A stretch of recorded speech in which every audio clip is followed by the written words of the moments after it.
नमस्कार. चला, आज आपण एका भन्नाट प्रवासाला निघूया. नायजेरियाचा भूगोल, अगदी त्याच्या विशाल किनारपट्टीपासून ते थेट उंच पठारांपर्यंत सगळं काही जाणून घेऊया. चला तर मग सुरू करूया. पुढची फक्त 5 मिनिटं.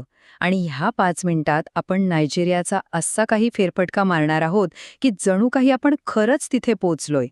आता कुठल्याही प्रवासाची सुरुवात होते ती नकाशापासून, बरोबर? मग चला, आपणही पाहूया की नायजेरिया नेमका आहे कुठे आणि त्याची राजधानी कोणती आहे. तर बघा, नायजेरिया वसलाय आफ्रिकेच्या पश्चिम किनाऱ्यावर. आणि राजधानी ती आहे अबुजा. अगदी सोप्पा आहे लक्षात ठेवायला, नाही का?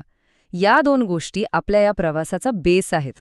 ठीक आहे, आता स्थान तर कळलं, मग जरा त्याच्या सीमांवरही एक नजर टाकूया. म्हणजे या देशाच्या आजूबाजूला कोणकोणते देश आहेत ते समजून घेऊ. नायजेरियाचं हे जे लोकेशन आहे ना, ते खरंच खूप इंटरेस्टिंग आहे. बघा, उत्तरेला आहे नायजर, पूर्वेला आहेत चाड आणि कॅमेरून, पश्चिमेला बेनिन आणि दक्षिणेकडे तर अख्खं गिनीचं आखात पसरलेलं आहे. ह्याच सीमांमुळे या प्रदेशाला एक वेगळंच महत्त्व मिळतं. सीमा तर पाहिल्या, आता जरा देशाच्या आत डोकावून पाहूया. तिथली जमीन कशी आहे, वनस्पती कशा आहेत हे जाणून घेऊ. नायजेरियाचा बहुतेक भाग कशाने व्यापलेला असेल? तर नायजेरियाचा जास्तीत जास्त भाग हा सवाना गवताळ प्रदेश आहे. म्हणजे कसं, विस्तीर्ण पसरलेलं गवत आणि मध्ये मध्ये तुरळक झाडं. पण देशाचा जो उत्तरेकडचा भाग आहे ना, तो येतो साहेल नावाच्या एका शुष्क प्रदेशात.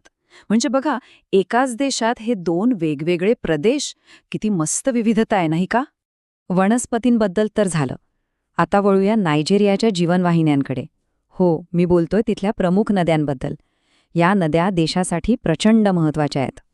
यात सगळ्यात महत्त्वाच्या आहेत 3 नद्या: नायजर नदी, बेनू नदी आणि कडुना नदी. याच नद्यांमुळे नायजेरियाचा खूप मोठा भाग सुपीक बनला आहे.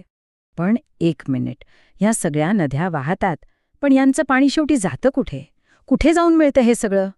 या प्रश्नाचं उत्तर आपल्याला एका खास ठिकाणी घेऊन जातं, ते म्हणजे लेक चाड. या नद्यांचं पाणी इथेच येऊन मिळतं. आणि हे सरोवर इतकं स्पेशल काय माहितीये? कारण ते नायजेरिया, चाड, कॅमेरून आणि नायजर अशा तब्बल 4 देशांच्या सीमेवर आहे. आहे की नाही एक युनिक मीटिंग पॉइंट? चला, आपल्या या छोट्याशा सफरीच्या आता आपण शेवटच्या टप्प्यात आलो आहोत. आता आपण मैदानी भागातून जरा उंचीवर जाऊया, म्हणजेच पठारं आणि पर्वतांकडे.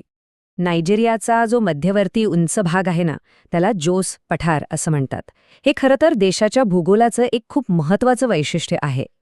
आणि याच पठारावर आपल्याला काही महत्त्वाची पर्वत शिखरं सुद्धा दिसतात, जसं की माउंट डिमलॉंग आणि हो, चप्पलवड्डी, जे नायजेरियातल्या सर्वात उंच ठिकाणापैकी एक मानलं जातं.